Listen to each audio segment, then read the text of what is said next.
Good afternoon, everybody. I'm gonna give this thing a minute. Let some notifications again. Hopefully, everything is working. Hopefully, you can hear me okay.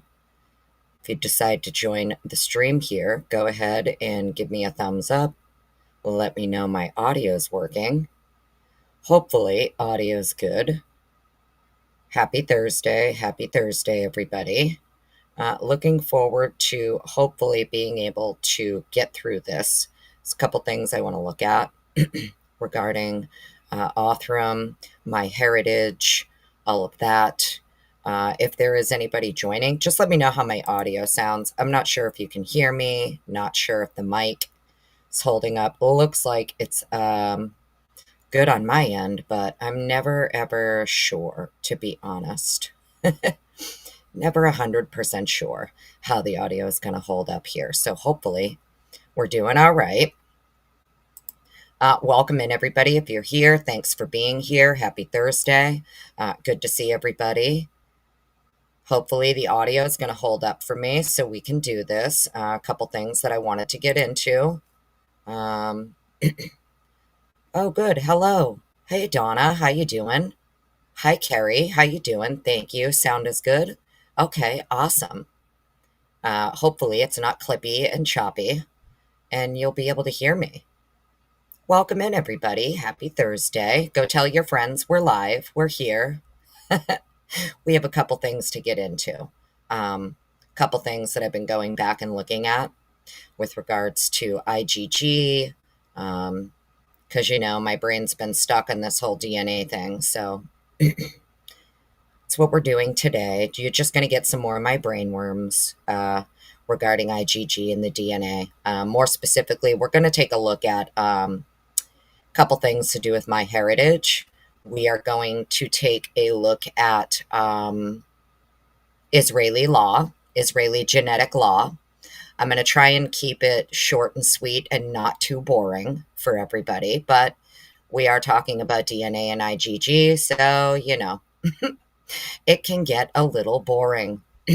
Your favorite troll, hello, welcome on in. Good to see everybody. Hope everybody's having a great, great day. Appreciate everyone being here. So what I'm sharing on the screen, none ya business. Hello, welcome in. You finally caught alive. Yeah, well, it's okay you missed the last few. My audio tends to be all fucked up on me, so it is what it is. We're here now. Hopefully it's all working, and my sound is good, and it's going to hold up. I'd appreciate it if you guys let me know. I would rather you let me know if I start getting real clippy and choppy. I'd rather you just tell me so that I'm not sitting here wasting anybody's time, including my own and yours. Typically unique. Hello, honey. Welcome on in. Good to see you. Donna Salamander, thank you for being here. Paco, hello. Good to see everyone. All right, so hopefully the audio is going to hold up, friends. But really, for real, let me know if it's not. I would rather you just throw some red flags in the chat or some shit so I know audio's crashing, right? Just let me know. So, welcome in, everybody. What we're going to be covering today, we're going to be looking at a couple of things from not only the defense team, we're going to take a look at Hitler's order on IgG, and then we're also going to go take a look at a couple of other things.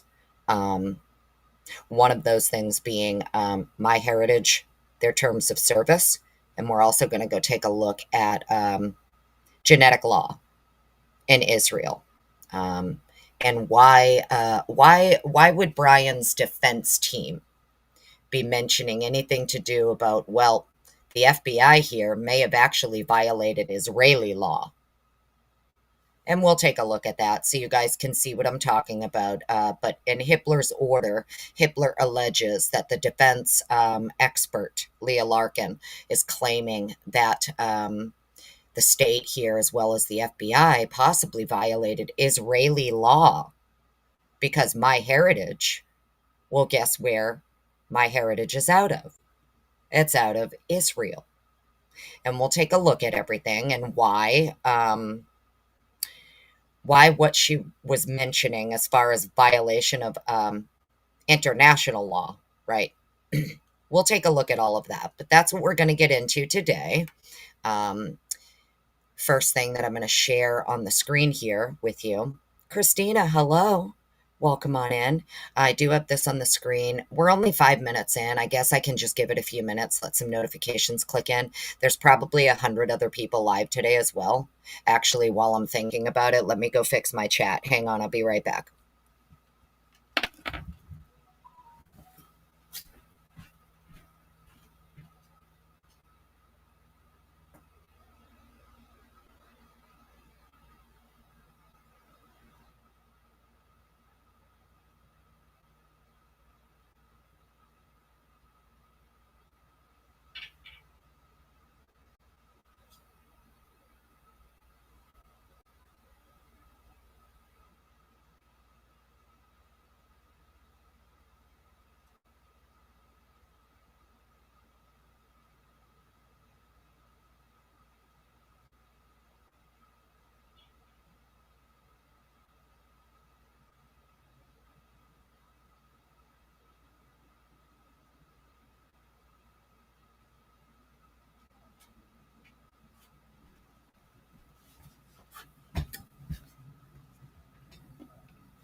Miss Q. Hello, hello. Sorry about that, guys. I figured I better go fix my chat over on the YouTube end, so had to go do that from my phone.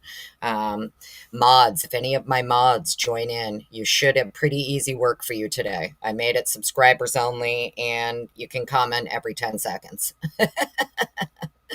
So, hopefully everybody's having an awesome day. Happy Thursday. Welcome in. Appreciate you being here. Don't forget to give it a thumbs up, or you can thumbs it down. Follow your heart, not your frown. That's what I say here. As always, there are no facts here. Do not listen to me. I do not know shit. I'm just some snarky lady on the internet who likes to read court docs and then give my opinion, right? So never listen to me. Read the documents yourself. Come to your own conclusions. And let's get it cracking.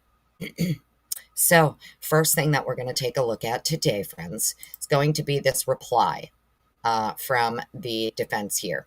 This is the reply to the state's objection to the defendant's motion to unseal the IGG suppression briefing and hearing. We do not have to read through this whole thing. We're just going to look at a couple of things here. We're going to look at first the argument, a couple of other things that they cite, then we'll get into Hippler's order. So, the argument for this was Mr. Kohberger stipulated to a non-dissemination order to avoid over 100 law enforcement personnel from speaking publicly about the case before trial. That stipulation was in no way intended to circumvent his right to have matters properly before the court, heard openly in public, with a judge presiding over an adversarial hearing. The significant downside to having stipulated to the non-dissemination order is that Mr. Kohberger cannot correct the many, many false reports in the media, which have resulted in an overwhelming public sentiment of his guilt. Oh, by the way, this is from, sorry, I should have told you guys the date on this. When's this from? This is from January 21st of this year, 2025.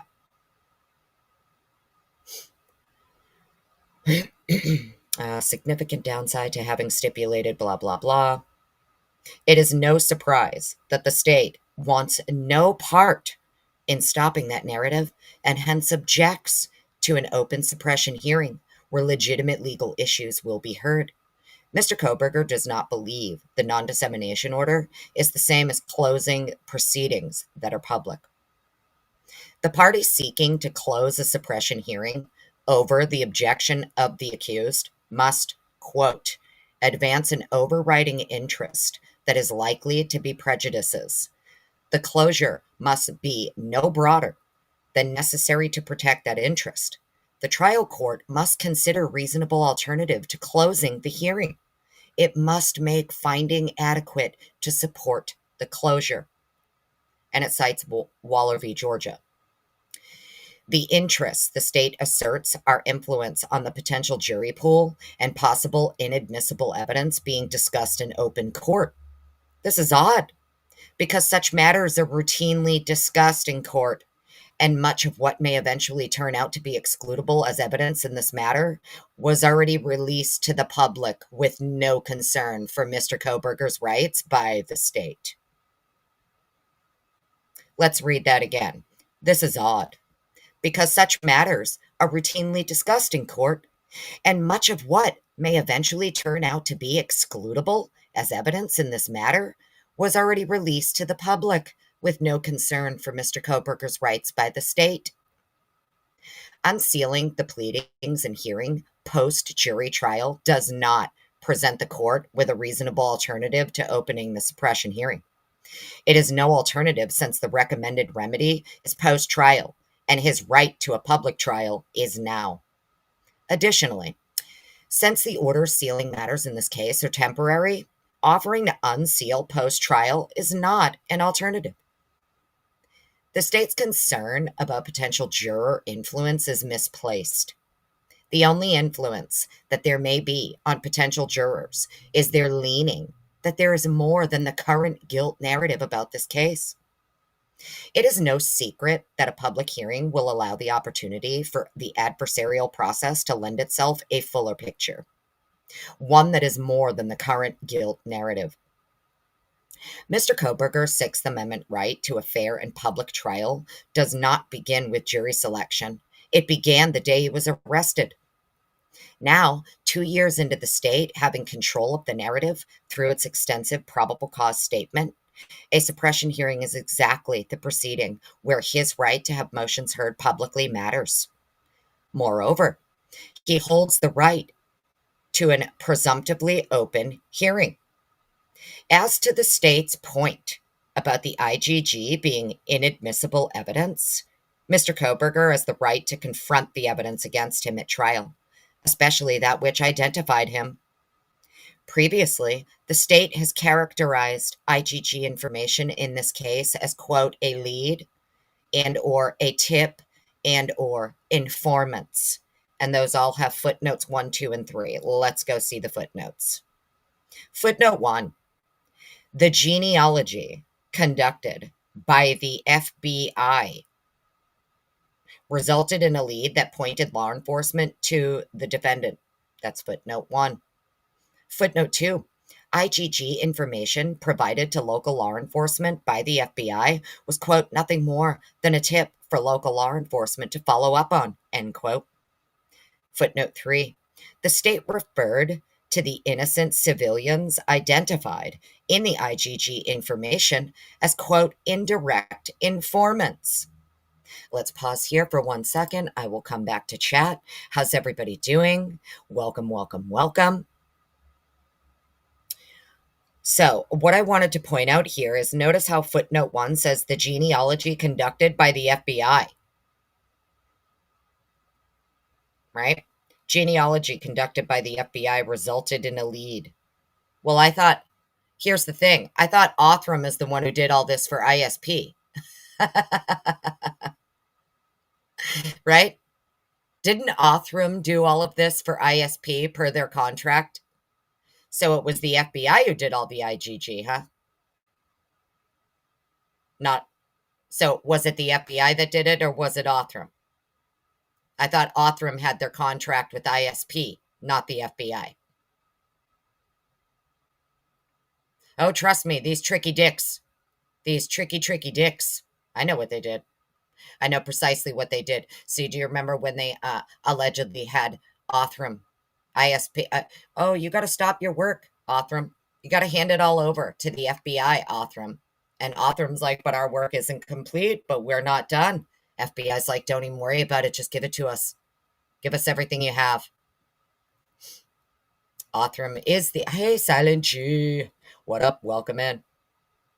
Othram is the FBI. Well, at this time, darling, Othram is not supposed to be the FBI. At this time, when this is all being done, Othram has their contract with ISP, not with the FBI. When they were doing all this fiddly fuck with the DNA. It's my understanding that Othram had their contract with Idaho State Police. Othram is doing this genealogy work in the background for ISP per their contract. And then all of a sudden, the prosecutor is telling ISP to tell Othram, everybody, hey, stop all your work and give it to the FBI, right? So let's continue reading.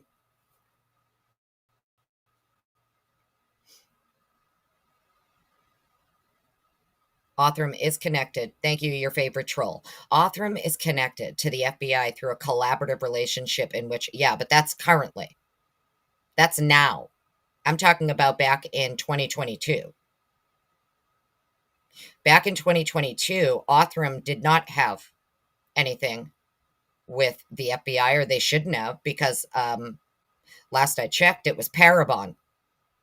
Parabon Labs is who the FBI was contracting with right up until 2022, 2023, somewhere around there, if I remember correctly. But like I said, don't listen to me. For the purposes of this live, we'll continue reading. So let's get up here. Where was footnote 1, 2, and 3? There we go. The state does not get to hide behind an informant to provide identity. Because what the state is saying, well, no, the database, those tips and leads and everything in the IGG database, those are like informants. We can't give those people up, right? Well, they're saying here the state does not get to hide behind an informant to prove identity. Whether the state wants to describe the IGG identification as a lead, a tip, or an informant, such as testimonial in nature to prove identity. The purpose of the IGG was to investigate a criminal case. What is more, without the IGG, this case would have never been brought against Mr. Kohberger. Right? Because IGG is the origin. IGG is the origin. There was no other investigation. IGG is the origin.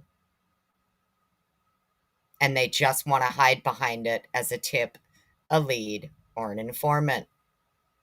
And we'll get to see why as we continue reading. And when we get into Israeli genetic law, and when we get into MyHeritage terms of service, you'll see precisely why they had to do it the way that they did, why they did it the way they did, why there was no actual investigation conducted, because they all just sat around and waited for the FBI to do all the work and backdoor everything. And then they couldn't use any of that work.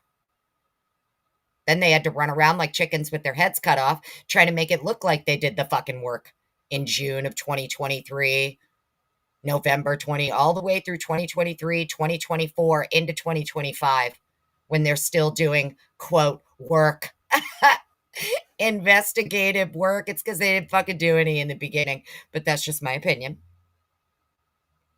Okay, so let's get down here after we read through these footnotes, and then they give their conclusion, right? For the reasons addressed above, Mr. Kohberger respectfully requests this court grant his motion to unseal the IGG suppression briefing and hearing, which we got. Cool. Perfect. Close that out. I can close that. Now we're going to go read Hitler's order. Okay.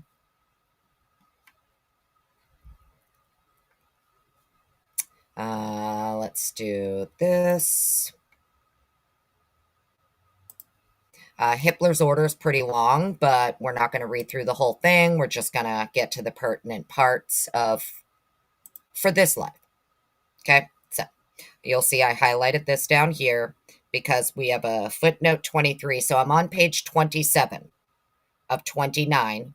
All of these links are in the description of this video. So on February 19th, 2025, we have the order on the defendant's motion to suppress the genetic information. So this is the order on the motion to suppress IGG. This is his order. It's a 29-page order. We're not going to read through the whole thing, but we are going to read through this. With regard to the FBI's alleged violation of its own policies or guidelines, the state correctly points out that non-compliance with a law enforcement policy does not provide a basis for a Fourth Amendment challenge. Okay? Police enforcement practices, even if, here we go, even if they could be practicably assessed by a judge, vary from place to place and from time to time. We cannot accept that the search and seizure protections of Fourth Amendment are so variable. And that's footnote 24. Hang on. Footnote 23. I wanted to read you that so that we can have a full scope of 23. Here it is, right there. All right. Number 2, defendant has no basis to challenge law enforcement's alleged violation of its own policies and those of the genealogy databases in conducting the search. The defendant next argues that even if the court were to find shared DNA falls within the traditional Fourth Amendment rules, as it has, law enforcement's alleged search of databases in violation of both of the database's terms and the interim policy cries out for judicial intervention. And that's on their memo, page 33, and that's footnote 23. Defendant has provided no authority that these alleged violations of policy or user agreements bear on the Fourth Amendment. So now we can go read footnote 23. Defendant also posits that law enforcement violated Israeli law when it searched MyHeritage, which is located in Israel. He claims that Israel's genetic information law 5671-2000 prohibits law enforcement uses, but does not provide a cite to the particular provision of the law or quote it within his brief, nor does he explain how this court is bound by it or why law enforcement was required to follow it. So keep that in mind. Let's keep Hippler's little footnote here in mind. Defendant has not quoted the particular provision of the law, nor has he explained how this court is bound by it. Well, let's go take a little peeky poo. We'll stop sharing that, but I'm going to leave it up so we can go back to it. Don't worry.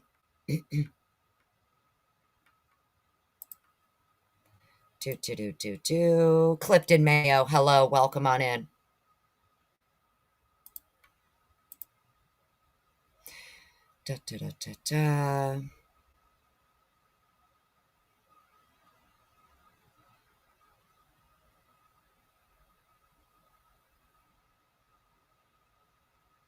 Okay, so that's penalties. So this is also linked for anybody who wants to go, read it, whatever. This is chapter 7.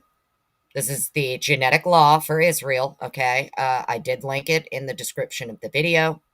And it says right here, chapter 7, use of genetic information by security authorities and law enforcement authorities.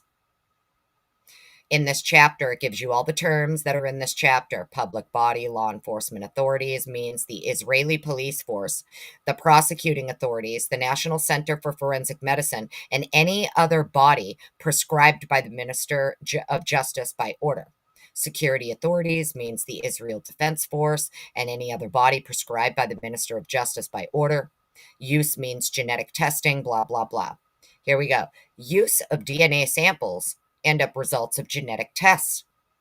The security authorities and the law enforcement authorities may make use of DNA samples in their lawful possession for the following purposes only.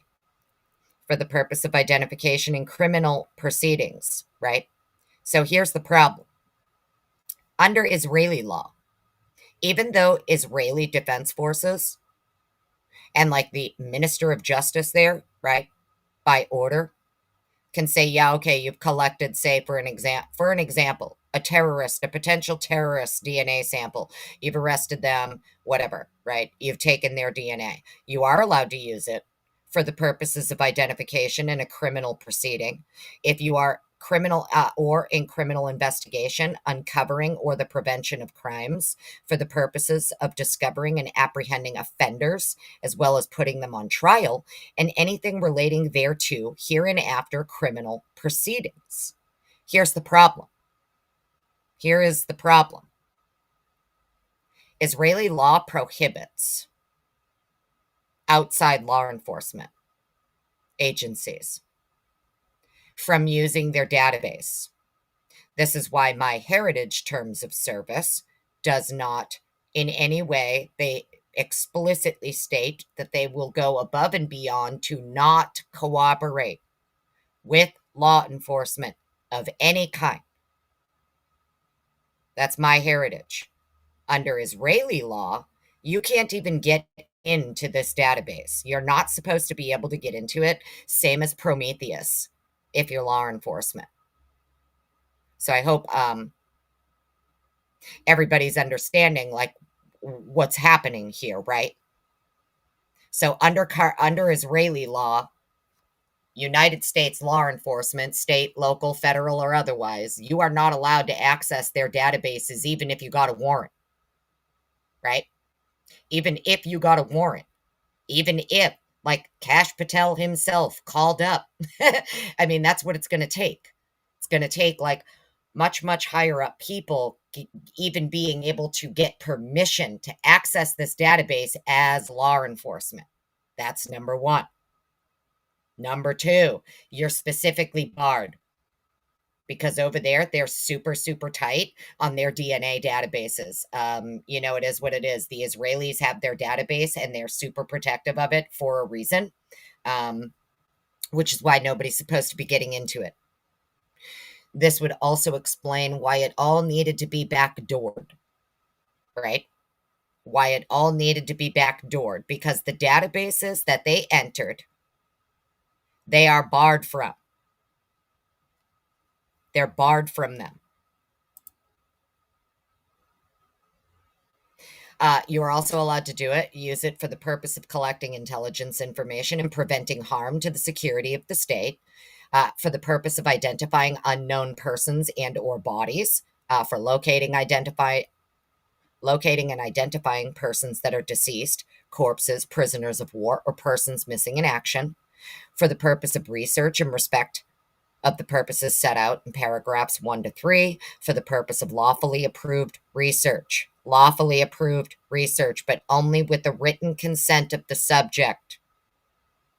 The security authorities and the law enforcement authorities may transmit the results of genetic testing carried out under subsection A without transmitting the DNA sample to another public body for use in fulfilling its functions. And then they have all of their things here for safeguarding of DNA samples. So they safeguard them. The provisions of the protection of privacy law shall apply to a database containing the results of genetic testing held by the security authorities and the law enforcement authorities. Regulations. The minister shall make regulations for the carrying out of this chapter in respect of the security authorities in consultation with the Minister of Defense, in respect of the law enforcement authorities in consultation with the Minister of Internal Security. Special provisions. The provisions of this law shall not apply to the taking of a DNA sample and the use thereof, the use of the results of genetic testing, conducting of genetic testing, storing of a DNA sample, and maintenance of the results of a DNA sample for the purposes set out in Section 32, but the provisions of this chapter only shall apply. So the special provision is this provision of this law will not apply to the taking of a DNA sample and the use thereof, the use of the results of genetic testing, the conducting of genetic testing, the storing of the sample, and the maintenance of the results.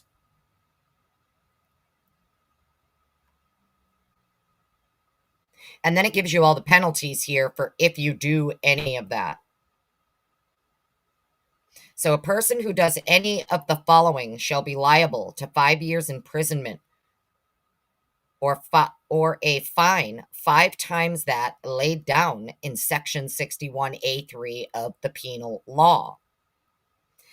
So it talks about if you take a DNA sample from a minor, talks about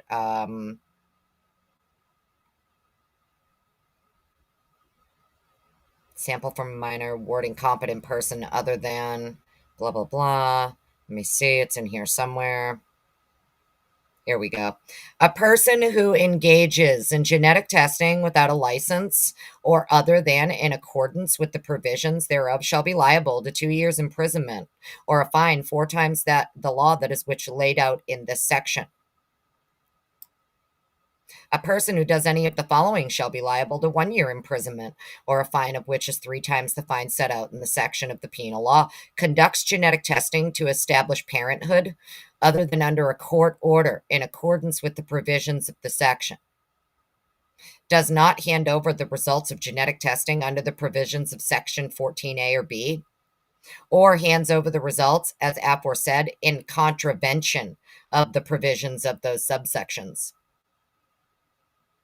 does not safeguard an identified DNA sample or the results of the genetic testing conducted in respect thereof, does not erase the identifying details of the person examined in contravention of such person's instructions, does not notify the director of the termination of activity in accordance with the provisions under provisions of section 2043, or does not act in accordance with the provisions of that section. So as you can see here, right, you are not supposed to be, number one, a person who engages in genetic testing without a license or without permission. So if you're going into their database, here's an example. If you go into MyHeritage, you take a sample, a DNA sample that you've already run through CODIS and that Othram has now had access to, and Othram is taking too long to get you to build you a tree. And you take that sample and you put it into MyHeritage as though you are the person who owns it, right? Meg P, beautiful Meg P, hello. Oh, I'm so sorry. You're dealing with the nasty cold, honey. Go rest. I hope you feel better. Get some rest. So, from what I understand, number one, you're not supposed to be entering MyHeritage's database, even if you're the FBI. That's number one. Number two, Othram especially is not supposed to be entering MyHeritage's database, and we'll read that pretty soon as well. Okay? So, fact of the matter is, neither the FBI nor Othram are allowed to utilize MyHeritage's database. And that is precisely what they did. Just so we're clear. Okay? And we'll get to it. So it does say here that if you are a person engaging in genetic testing without a license or other than in accordance with the provisions thereof, you shall be liable to 2 years imprisonment or a fine 4 times that of which is laid down in section 61A3 of the penal law, right? So technically, Othram, right? Othram and the FBI, like last I checked, right? They don't have a license to be operating to where MyHeritage won't work with them, right? MyHeritage will not cooperate with them. Under Israeli law, you don't have a license to be conducting genetic testing under Israeli law, especially to be entering their database. You backdoored their database. That's against Israeli law. It is what it is, right?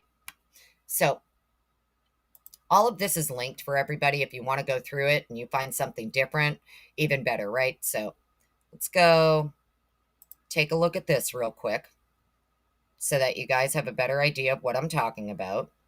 James Moen, hello, welcome on in. Good to see you. How you doing, sir?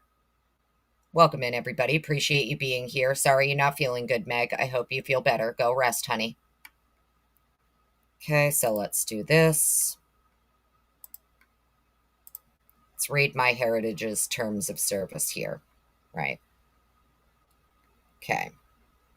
So this is the guidelines for the members here. The right of a person to request not to be listed in a family site is stronger than the right of the owner of the family site to list the person in it. If you encounter personal information on the website that was entered by another member that you want removed, you can email them here. Copying information or photos from other family sites or from external websites without permission of their owners is prohibited, and members who do this may be banned. Inviting other people to be members in your family site or approving their membership request will give them access to the family site, and they might copy parts of it. If that happens, it is the responsibility of the member, blah, blah, blah, family science, blah, blah, blah. Smart matching is a service that makes genealogical discoveries for you by matching your family tree to other family trees.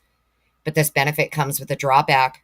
Owners of other family sites can see parts of your family tree that matched with theirs, except living people in your tree, not found in the tree, who will remain censored.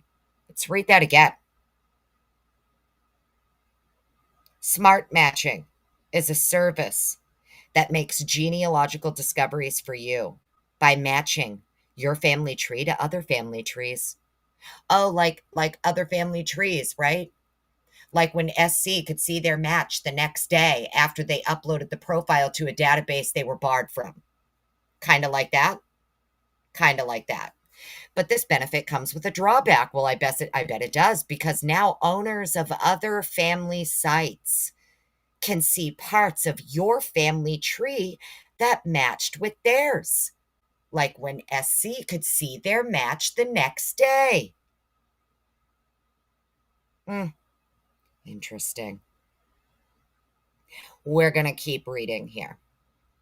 It talks about we make available a number of services that are powered by third-party AI. They use AI record finder, AI biographer. Let's see. Let's get down here.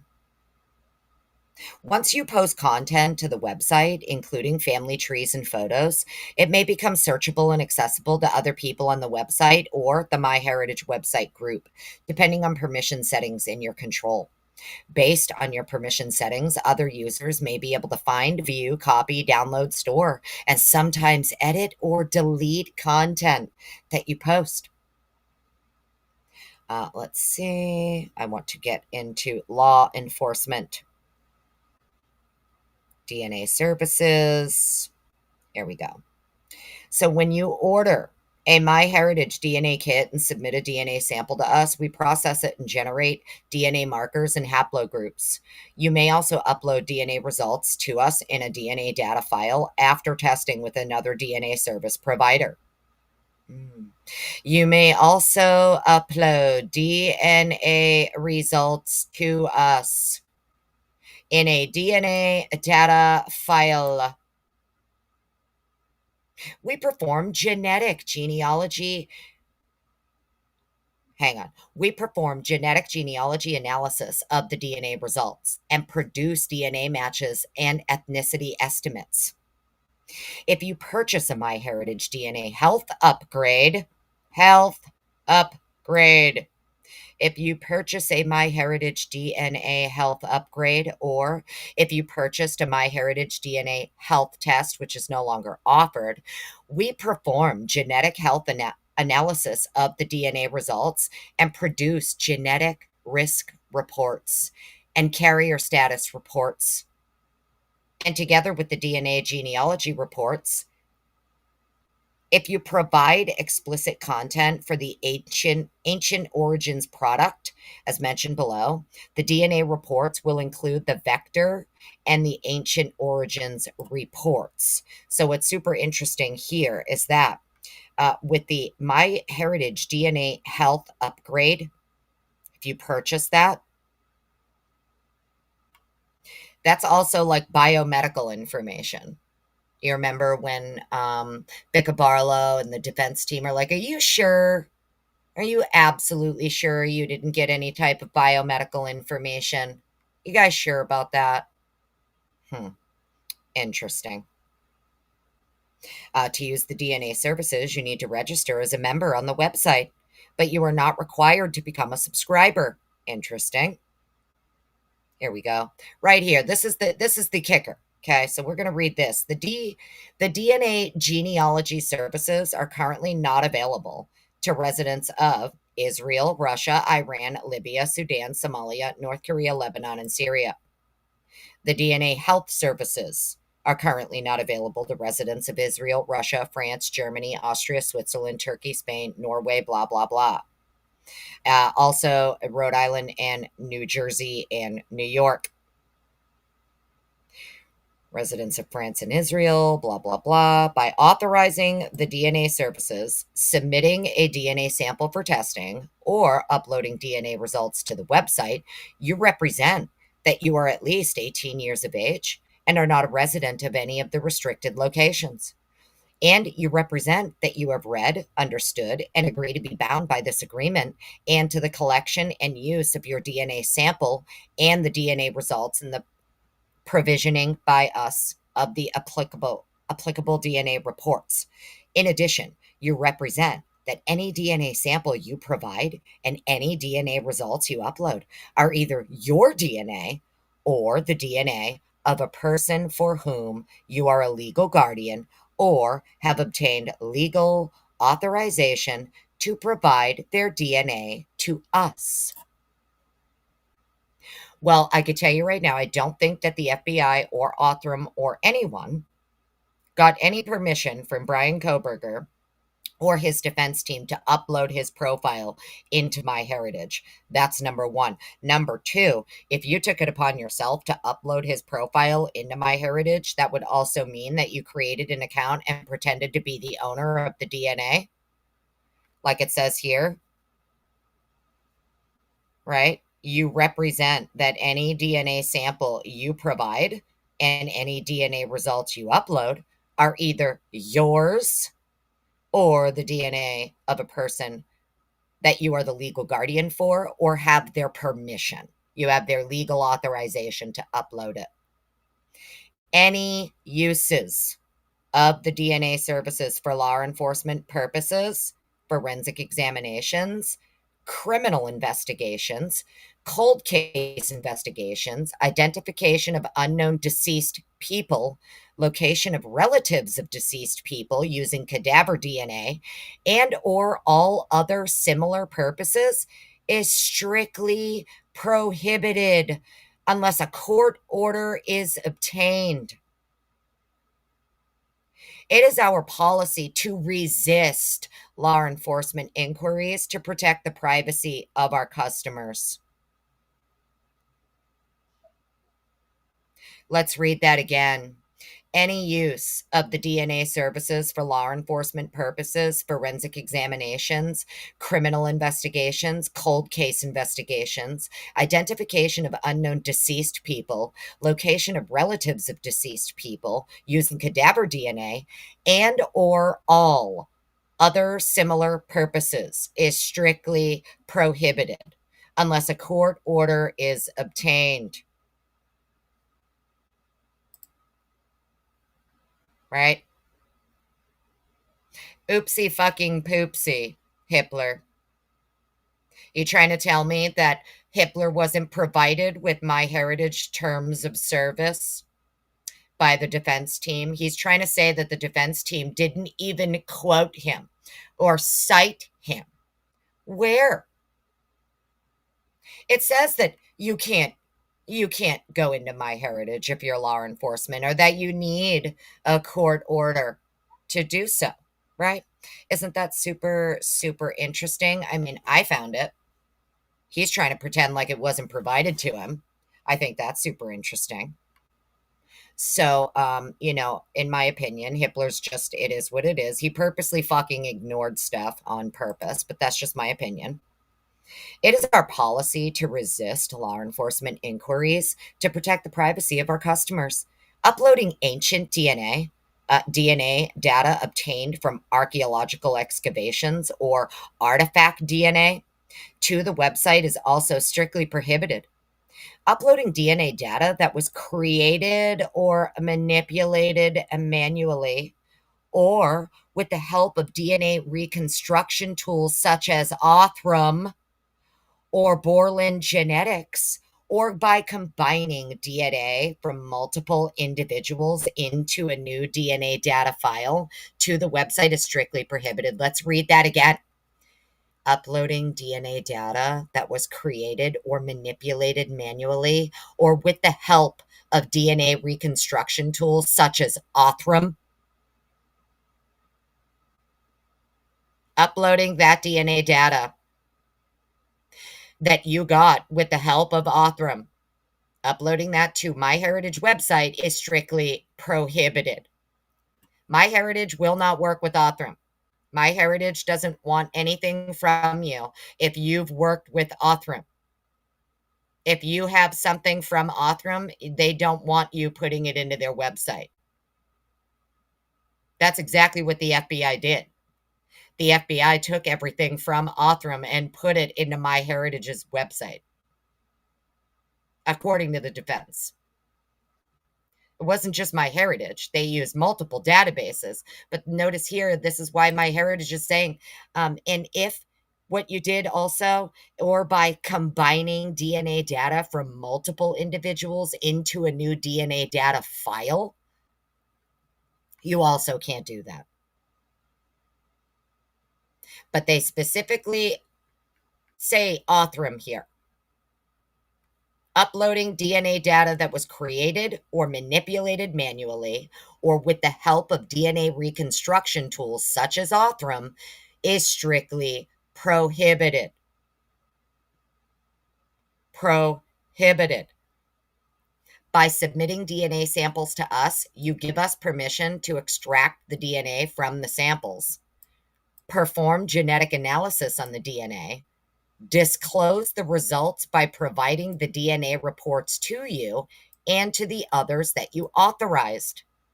You also give us permission to store the samples for additional genetic testing in the future and to allow you to download the DNA results in each case subject to this agreement and privacy policy.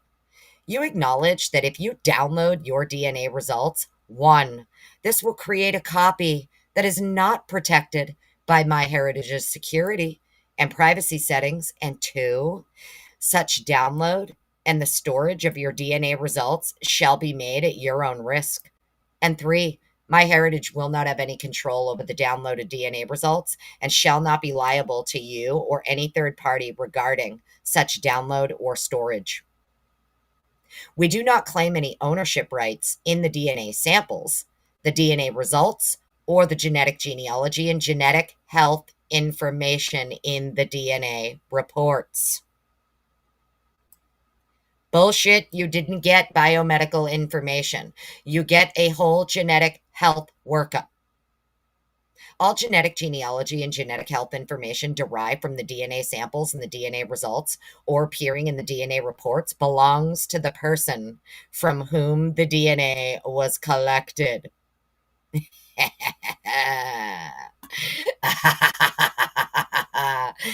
You get it, right? Are you getting it? Is everybody getting it? Are you getting it? Do you get how easily his defense team, especially Bicca Barlow, would have been able to get in touch with MyHeritage and say, hey, you know that fucking profile they uploaded? We know that you keep it. We know you store it. We're going to need that because he's the legal fucking owner and he didn't give authorization for them to put it in your fucking database. There is no court order and there is no legal authorization for his DNA to be uploaded into your database. And since you automatically preserve it and store it and keep a copy of it, we're going to need that. We're going to need that. By the way, oopsie fucking poopsie. We're going to need that back. Thank you.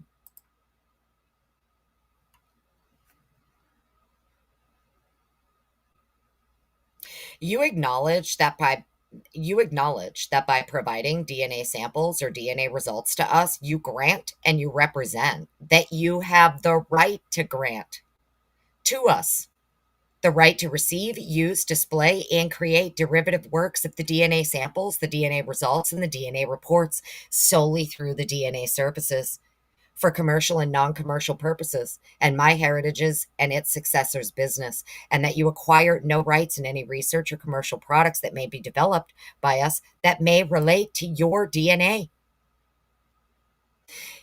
And then it goes into ancient origins, blah, blah, blah, right? By submitting DNA samples or DNA results to us of yourself or any person from whom you obtained legal authorization as described in this section, you grant us royalty-free worldwide license to your DNA, the DNA results and the resulting DNA reports to the minimum extent necessary to allow us to provide the service to you. The license you grant to us is not perpetual. It is revocable, as you are able at any time to delete your DNA results and DNA reports permanently from the website and to have us destroy your sample. Well, how would you do that without authorization from the owner of the DNA, right? How does the FBI go and have MyHeritage destroy the sample they uploaded it if the sample they uploaded doesn't belong to them, right? How would they do that? Because MyHeritage keeps a copy, right? So if MyHeritage keeps a copy and you want it permanently deleted, how do you do that? If you're the FBI, you uploaded this profile as though you're the owner because you don't have a court order to do it and you're law enforcement and you're not supposed to be there, right? How do you do that? Yeah, I'm sure you have to go through all kinds of like steps and stuff. It's not like a simple email like, "Hey, by the way, just delete my profile. I'm totally done now." That's not how it works. Not how it works. So, if anybody wants to read further through this, you're more than welcome to. I put all the links. Okay, we're going to stop sharing that. I mostly wanted you to see that MyHeritage strictly forbids you from uploading a sample to the, anything, any profile, any sample, anything to do with DNA, especially if you had any kind of manipulation done to it or you use DNA reconstruction tools such as Othram. MyHeritage says absolutely not.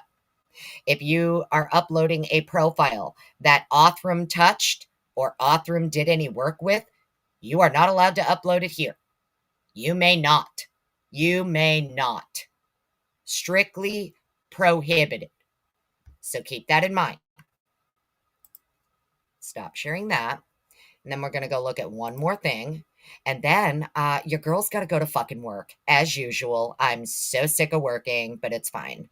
One day soon, I will hit that damn Powerball for $1 million, and I can take 6 months off if I want.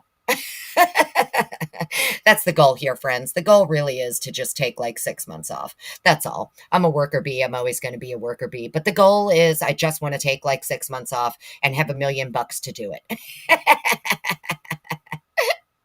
I know, wild, wild. I know. I'm asking for too much. I'm asking for too much. So let's go take a look at this. This is from the DNA Geek. It's also listed in the description. So rules, we don't need no stinking rules when it comes to DNA, right? Let's take a little peeky poo at this.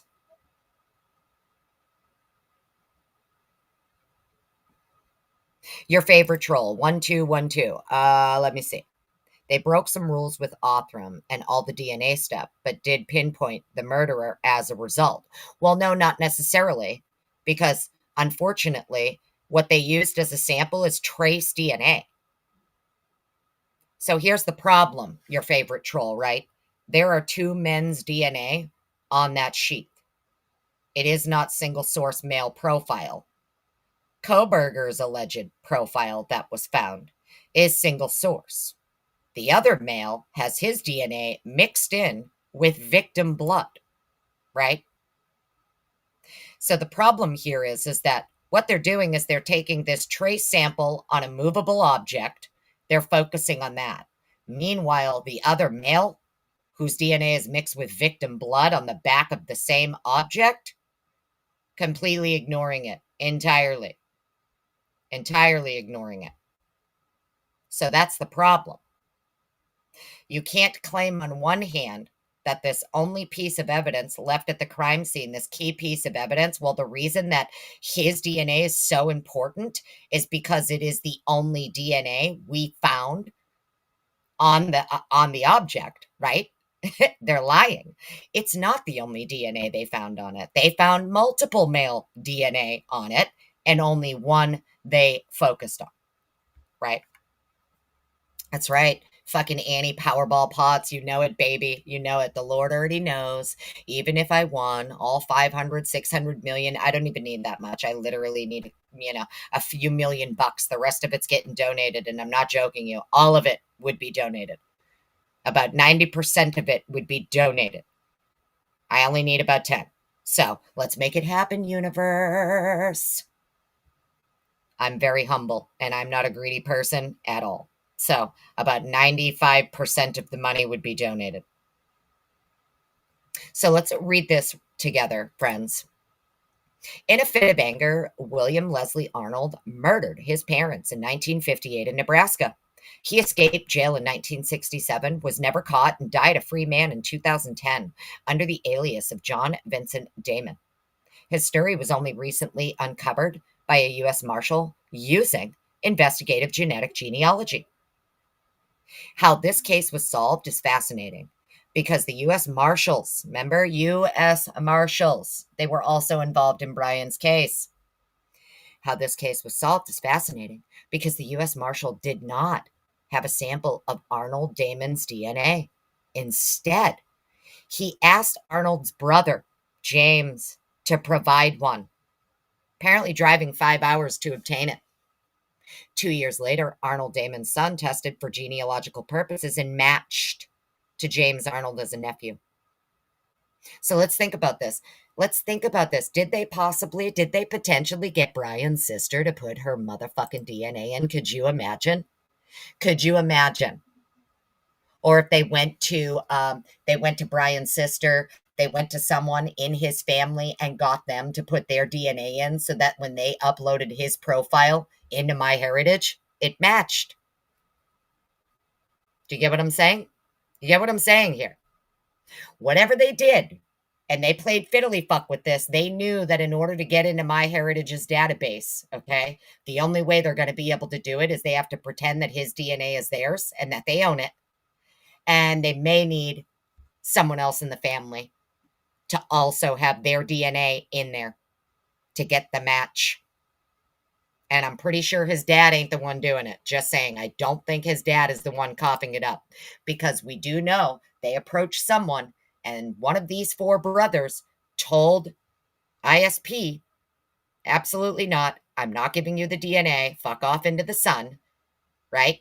The 4 brothers and all of that. And when the 4 brother guy wouldn't cooperate, that's when they allegedly put this profile in, and SC could see their match the next day. So just keep all this in mind. This seeming success story belies a host of ethical and legal problems with this case in particular and with FGG more broadly. That's because, 1, this case was not eligible for an FGG investigation, but, well, the fucking investigator did it anyway. Right? Because it doesn't matter, because rules, laws, policies, that's just for you fucking plebs. They don't have to abide by it. That's just for us. The rules, the laws, we have to abide by that shit. They do not. They do not. So number 1, this case was not eligible for an FGG investigation, yet it was done anyway. 2, it was apparently solved in a database that forbids forensic cases. And 3, this back door into unauthorized databases may be common practice. Oh my God, it's fucking diabolical. It's fucking diabolical. You know how long they've been doing this? You know how long they've been backdooring DNA databases they're not allowed in? This is why the FBI tells the state prosecutor, do not fucking use any of our work. You cannot use anything we did. Everything we did is unethical, unconstitutional. It violates laws. It violates policies. It violates terms of service. We violate everything. We violate all of it. So you can't use anything we do. Wild. So it says this case they're talking about in the article. This case did not qualify for investigative genetic genealogy or forensic genetic genealogy. Unquestionably, FGG has the power to do great good by bringing violent criminals to justice and making us all safer. It also poses serious privacy risks. For that reason, the US DOJ published an interim policy in 2019 outlining when and how FGG can be used in the United States. Document states, quote, investigative agencies may initiate the process of considering the use of FGGS when a case involves an unsolved violent crime and the candidate forensic sample is from a putative perpetrator, or when a case involves what is reasonably believed by investigators to be the unidentified remains of a suspected homicide victim.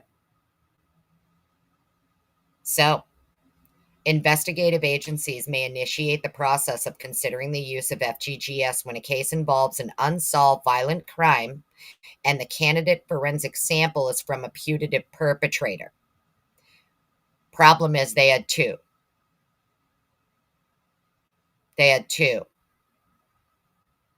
In addition, the prosecutor, as defined in footnote 20 of this interim policy, may authorize the investigative use of FGGS for violent crimes or attempts to commit violent crimes other than homicide or sexual offenses, while observing and complying with all requirements of this interim policy.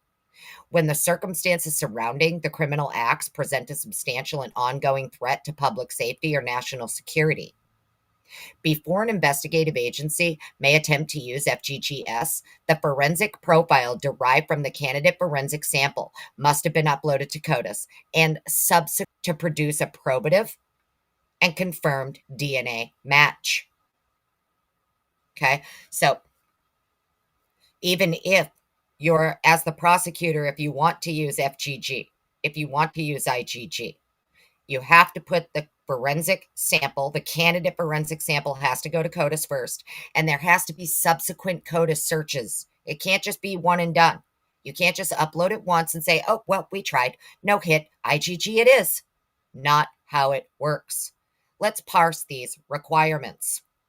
The DOJ defines violent crime as, quote, any homicide or sex crime, including a homicide investigation during which FGGS is used in an attempt to identify the remains of a suspected homicide victim. Footnote 15. This was not an unsolved violent crime. The murder was solved in 1958. This was a jailbreak. The DOJ policy does not allow FGG for jailbreaks. Talking about the case that we were talking about in the beginning.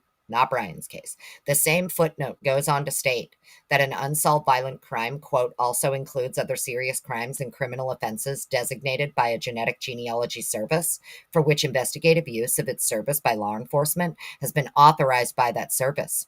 The three largest genetic genealogy databases expressly forbid law enforcement from using their services. Even the databases that permit forensic uses do not allow for non-violent jailbreak investigations. This case did not, quote, present a substantial and ongoing threat to public safety or national security.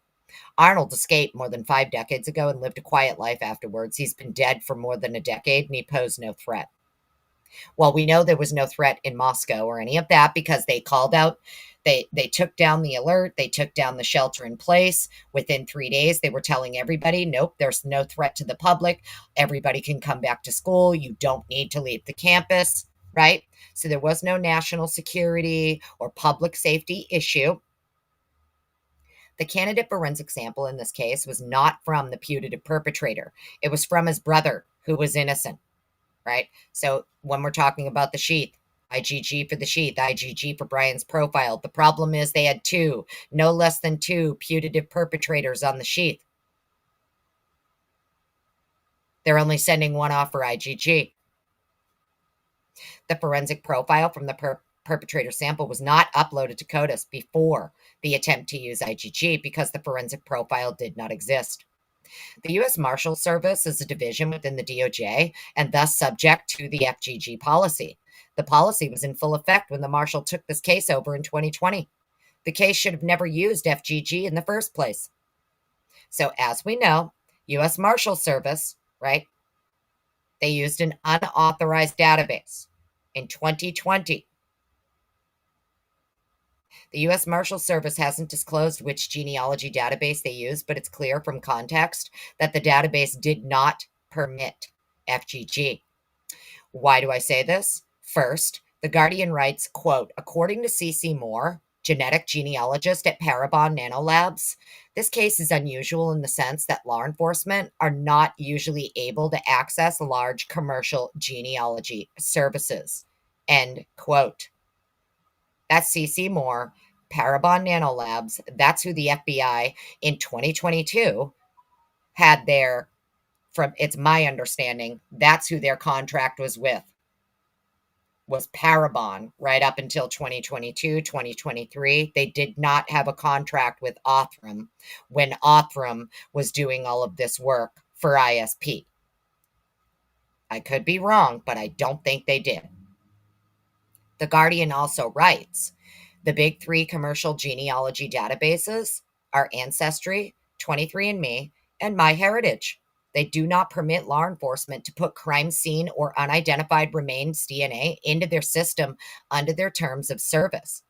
But if a family member, in this case Arnold's brother, permits it, a search run through the 40M DNA signatures in the commercial database can return a hit in a couple of hours. So think about that. Ancestry, 23andMe, and MyHeritage do not permit law enforcement to put crime scene or unidentified DNA into the system. But if a family member does it and permits it, a search run is run through 40 DNA signatures in the commercial database and can return a hit in a couple of hours. There is no single genetic genealogy database with 40 million DNA signatures, but when you add up the sizes of the big three, 23 million, 13 million, and 7, you get a little more than 40 million. GEDmatch and Family Tree, which both collaborate with law enforcement, have fewer than 2 million users. Again, context suggests the Marshal used one or more databases that do not permit FGG. And this is why Vicka Barlow and Leah Larkin were saying, we know you went somewhere you're not supposed to, because if you use the ones you were supposed to, you should only be getting a couple of million. You should only have access to like a couple of million. If you were able to somehow run this profile in comparison to 20 million, 30 million other uploads, how'd you do that? The only way you can do that is if you're accessing a database you're barred from, because the ones that do cooperate with you, they don't have that many in them. They don't have that many users in them, right?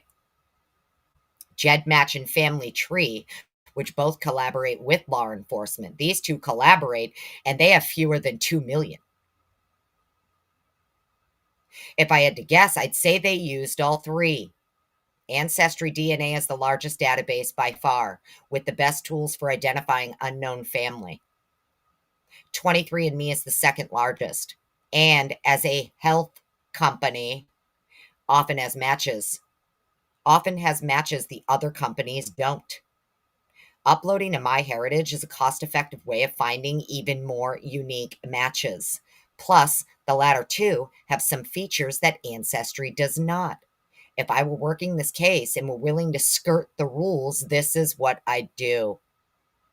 Finally, The Guardian quotes Moore saying, Cece, what makes this case unique is they are using a living person's DNA to fish for this escapee or his family through shared DNA. There was nothing to stop them using the larger database because the younger brother was willing to put his DNA in the databases and allow law enforcement to access them. Except one thing stopping them was the DOJ policy. As we've already seen, this case was not eligible for FGG because it violated multiple stipulations. Another thing stopping them is the policies of the big three databases. Ancestry. To provide our users with the greatest protection under the law, we do not allow law enforcement to use ancestry services to investigate crimes or to identify human remains. 23andMe. By using the services or creating an account, you represent, warrant, and agree that you will not use the services for any investigative forensic genealogy uses.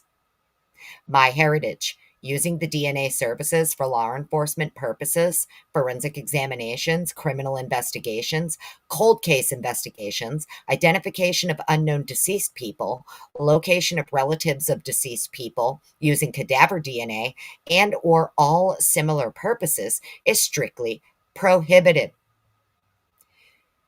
None of these terms have a unless your younger brother is willing to exception.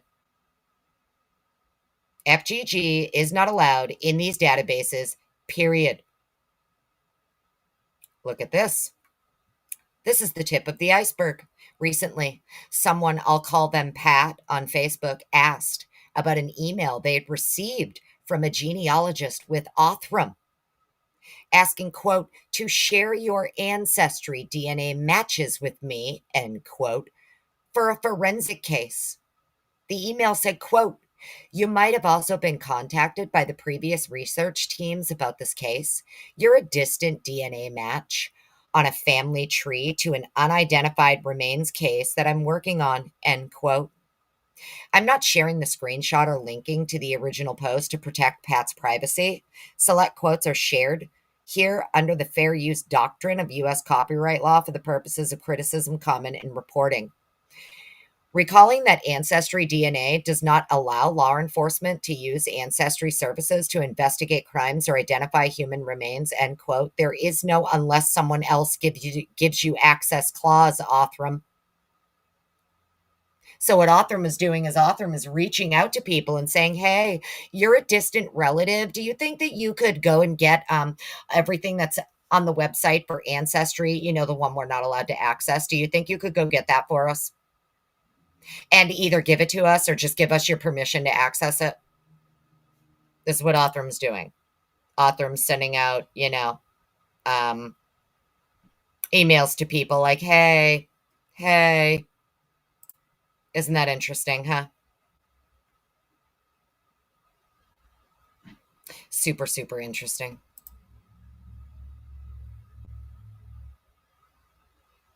Asking for access to Ancestry DNA match lists appears to be standard practice. The genealogists assumed that colleagues had already contacted Pat.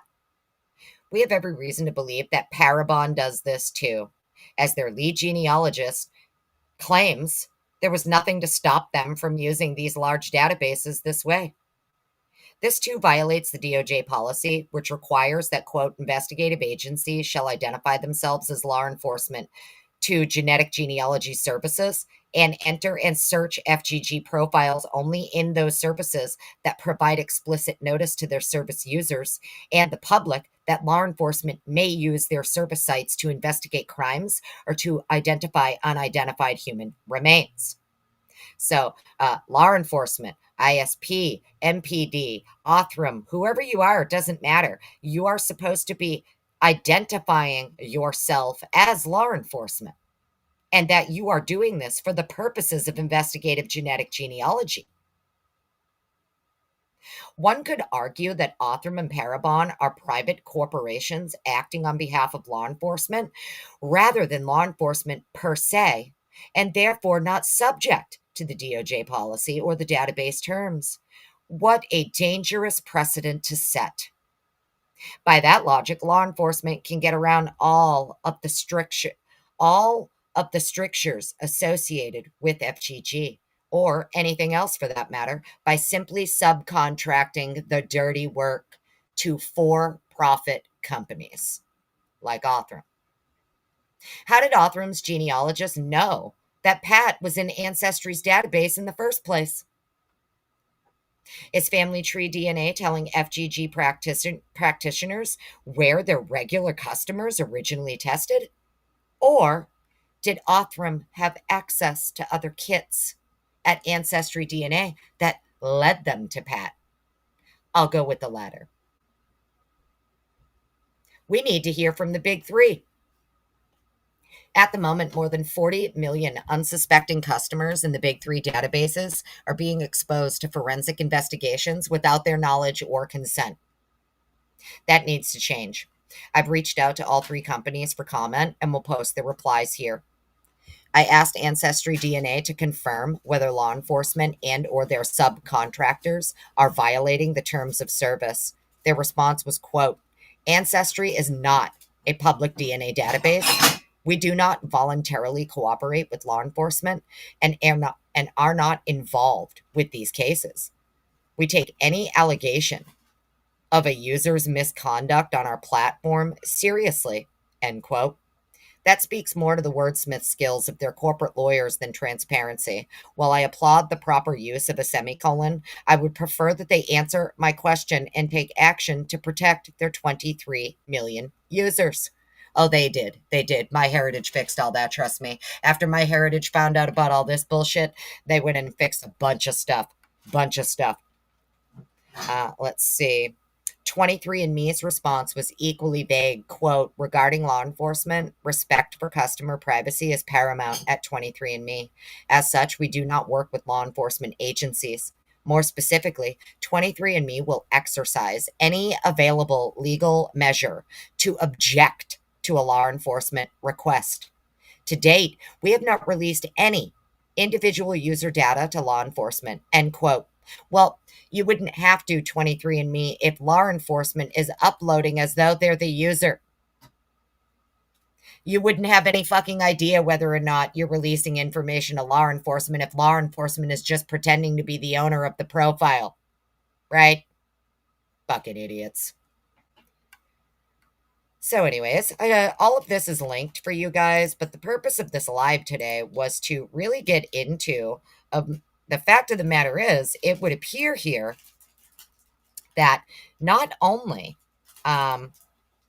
do we have an issue where when it comes to IgG and DNA in this case, not only was absolutely the policies and everything violated, if you got his family member to put in DNA, like if they went and got his sister to do something or whatever, the fact of the matter is that clearly the DNA in this case that led to the identification of Mr. Koberger was all conducted outside the parameters of what law enforcement is actually allowed legally to do.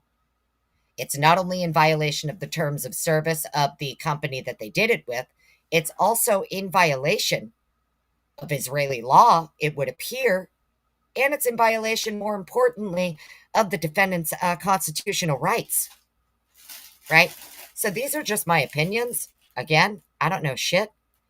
Exactly. 23andMe has basically ceased to be a company, right, Miss Q? Because a lot of people immediately said, I want my profile out. I want nothing to do with you. Once everybody found out, all they have to do is literally, you leave your DNA at a crime scene, they're not even going to go to CODIS anymore. And this is why I think that his defense team kept saying IgG is the origin, not CODIS. And back in the day, I got a lot of shit for it. People are like, you're so stupid. Obviously, they did CODIS first. I don't think they did. I think they pretended they did CODIS first because that's one of the criteria for the prosecutor to ask for IgG to be done. The prosecutor has to say, well, we did CODIS first and subsequent CODIS searches, we got no hits, blah, blah, blah. Right? I'm of the opinion maybe they actually never even did CODIS to begin with. But what do I know? Either way, I think it's super interesting that what we're looking at here is it would appear that, yes, not only Did you violate the constitutional rights of the defendant? You're violating the constitutional rights of the 40 million people that are in these databases. That law enforcement is not supposed to be accessing their information or viewing it or seeing it or anything. You have people like CC Moore, Parabon Labs, people at Othram, all of these genealogists working for these third-party for-profit companies, backdooring a bunch of shit, contacting people. How did you even know about my DNA being in some other database? How would you know that? Unless you accessed it. How would you know? Right? So either way, the point of the live was to show even more that whatever they did with the DNA in this case, all of it should have been suppressed. Hitler is a piece of shit, in my opinion. They had every grounds for all of it to be suppressed because all of it was done outside of the bounds of the Constitution, outside of the bounds of the law, outside of DOJ policy. Prosecutor knew it. Investigators knew it. Othram Labs knew it. FBI knew it. Hope everybody understands it's the FBI who identified Brian Kohberger. And the state can't use any of the FBI's work. So how'd you identify him? How'd you identify him without the IGG? Because it wasn't CODIS. Right? Wasn't CODIS. According to them, oh, no. We don't have to use IGG. Once we arrested him, we got his buccal swab. Okay, well, where's your problem? What's the probable cause to arrest him without the IGG? What was the probable cause to arrest without IGG? What'd you have? You fucking had nothing. You literally had no probable cause to arrest him, to get his buccal swab. Because IGG is the origin, and you can't use it. You can't use any of the IGG work. So now you got to make up a new way. Oh, well, see, when we arrested him, we got his buccal swab, and then we matched that from the sample that was uploaded to CODIS. Oh, really? Did you now? Interesting. What's the probable cause for arrest? Without the IGG, what's the probable cause for arrest? I don't think there is any. Don't think there is any. But that's just my opinion. Hopefully I was able to do this as clearly and concisely as I possibly could, and you guys understood the purposes of the live. The purpose of the live is to show that Othram, right? Othram is a bunch of backdooring, policy violating motherfuckers. They will absolutely steal your DNA and they will backdoor it into as many databases as they possibly can. They will violate DOJ policy. They do not give a shit about your rights. They never have. And the fact of the matter is, Hitler knows all of this. Hitler knows all of it. Even in his order, he's like, oh, well, they're claiming that you violated Israeli law. Well, you did violate Israeli law because these geneticists who backdoored and went into MyHeritage, even though they weren't supposed to, the investigators, the genealogists, whoever it was that put this profile into MyHeritage, well, guess what? They're not licensed in Israel now, are they? I'm pretty sure the middlemans don't have licenses in Israel for genealogy. Pretty sure they are not licensed in Israel to practice genealogy. That's precisely why they're not allowed to use MyHeritage's fucking database. So I don't know, guys. It is what it is. It's time to start calling these people out. Don't give your DNA to any of these people. If you already have, get it out. Get it out. Get your DNA out of these places, bro. Because these crooked ass genealogists at all these places, oh, we're just trying to get true justice. We're just trying to get true justice for the victims. If you wanted true justice for the victims, you'd also be identifying that other male whose DNA was mixed with the victim's blood on the back of the sheep. If you cared about true justice for the victims, you'd be using all of your backdoor bullshit to identify male blood B and male blood D. Othram. Hey, Othram, why don't you go get the profile that was on the back of the sheet that's not Kohberger's mixed with the victims? Male blood B, male blood D. How come you didn't identify them, Othram? Right? Just saying. So anyways, hopefully you guys enjoyed the live. It's not going to be too long. I literally have to get my ass to work as much as I don't want to. But hopefully the audio stayed clear for us. I'll go back and check replay. Nobody ever notifies me about my shitty audio. So hopefully the audio held up. I did link everything in the description of the video if you guys want to go read through it yourselves. You know, do what you got to do. So it just looks like here what they did is, unfortunately, we all knew that they backdoored the DNA, but it's actually even worse than we thought, because MyHeritage strictly prohibits any profile that was touched by Othram from being uploaded into their database. MyHeritage does not want any profile that Othram has touched to be uploaded into their database. And unfortunately, it looks like what the FBI did here is they took all of Othram's work, went into MyHeritage, and they went into MyHeritage with Othram's half-assed work. And MyHeritage is like, no, no, no, no, no. Please, anything to do with Othram, don't bring it here. Don't bring it here. It's been manipulated in some way. You had to use some kind of tool on it to amplify it, manipulate it, manually, make it larger, whatever the case may be. This is precisely why MyHeritage does not want those kind of profiles in their database. They're not reliable. They're not reliable. You can fuck up someone's whole family tree with this unreliable, half-ass bullshit work that Othram is doing, in my opinion. Othram likes to run around claiming their technology, what they do solve this case. Did it now? Really? Because everything we have for Othram in this case, they didn't solve shit. All of their work was handed over to the FBI and it was incomplete. Othram didn't solve shit in this case. And don't forget to remind them of that every fucking day that they go out and try to claim ownership on this case, that they crack this case, that they solve this case. Okay? Call them out on it every time. Every time Mr. and Mrs. Middleman get out on TV trying to promote their fucking lab, you go ahead and make sure you're right there to let them know, actually, not only did you never even test the sheath, you didn't solve anything. The FBI took all of your incomplete work and the FBI backdoored it all. And the state can't use any of that work. So, just saying. This company is making literally billions of dollars. Othram makes, okay?